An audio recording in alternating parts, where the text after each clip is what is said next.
Our book read Predictably Irrational by Dan Ariely. He's a professor of behavioral economics at MIT.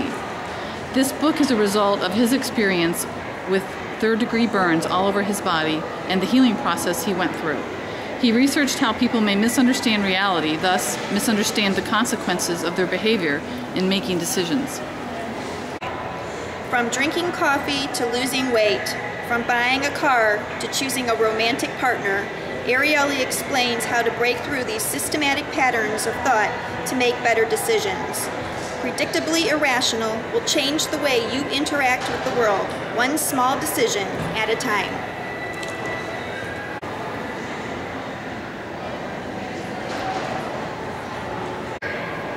Have you ever asked a child if they like broccoli? Invariably, the response is no. If you question the child further to ask whether he has ever tried broccoli, the response is still no. This is the whole premise of Ariely's chapter entitled The Effect of Expectations. Ariely says that previous knowledge or preconceptions influence our beliefs and experiences. He proved this by conducting an experiment in a pub at MIT. Students who entered the pub were offered free samples of beer, which of course they took, as Ariely explains in the chapter entitled The Cost of Zero Cost. One beer was Budweiser, and the other beer was Budweiser with balsamic vinegar added. When the students did not have foreknowledge of the vinegar, most of them chose the vinegar-laced beer. When they knew the beer had been laced with vinegar, their reaction was completely different, and they chose the plain Budweiser. Ariely's conclusion is that if you tell someone up front that something might be distasteful, they will probably agree with you based on their expectations rather than their experience. This can be applied to events that occur to us every day. Do you watch a movie and expect it to be good or bad based on the movie critics' ratings? Do you eat at a restaurant and expect it to be good based on a friend's recommendation? Do you buy a new car based on a previous purchase or car ratings?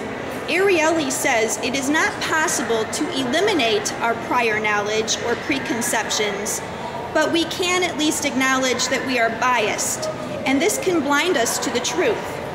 Therefore, the best way to prevent expectations from tainting us is to enter an experience blindly.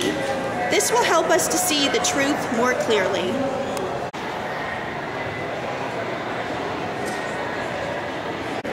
In this chapter, Ariely states we live in two worlds, one of social norms and one of market norms.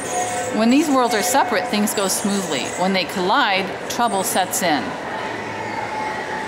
The world of social norms features social exchanges like asking your neighbor to help you move your couch to the basement. The world of market norms is dominated by comparable benefits and prompt payment. An example would be that same neighbor's teenage daughter babysitting for you at $7 an hour. Ariely and his colleagues conducted several experiments in this chapter, and one that was very interesting was the AARP asked a group of lawyers if they would consider doing discounted legal services for needy seniors at $30 an hour. They got a resounding no, but a few weeks later, when the same lawyers were asked if they would do these services for free, they almost all agreed to do it. Another experiment was done at a daycare where they were having some trouble with parents occasionally picking up their children late. So management decided to impose a fine for people that were tardy picking up their children. Well, unfortunately, the problem worsened. What had happened was the parents switched from social norms to market norms, and they now made a monetary decision on whether or not to be late to pick up their kids. Before the fines, the parents would feel guilty about being late to pick up their kids. An example of when these worlds collide would be after a delicious Easter dinner prepared by your mother-in-law, and you say, "Mom, that was a really great meal. You must have put a lot of time and effort into it. Let me pay you $300 for all of that hard work. It's going to take a long time for you to be forgiven for that insult. Is it beneficial to us to keep all our options open? Why is it so hard for us to choose one option when we have so many options available? Why can't we just simply commit ourselves? We can't. It's just the way we are wired, but that doesn't mean we shouldn't try. We will buy the computer with all the gadgets and extras just in case we may need it. We buy the extra insurance for the big screen TV just in case the original warranty runs out. We keep our children in every activity that can fit into their day just in case they don't miss the opportunity to be good at something. We buy that luxury SUV just in case we may drive off the highway onto the dirt roads. The author tries to answer the question, why do we feel compelled to keep as many doors open as possible, even at great expense? He conducted an experiment on the computer called the door game.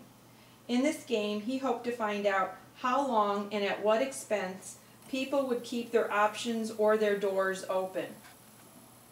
In this experiment, he concluded that when the participants tried to keep all their doors open, they were emotionally and financially worn out.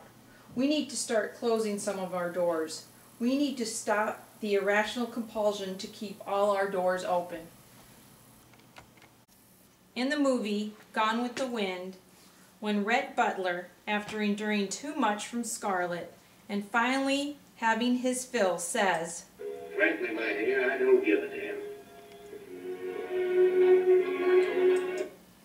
This is such a memorable line because, the author points out, is the significance of a door being closed. We need to shut some doors because they draw energy and commitment away from doors that should be left open, and because they drive us crazy.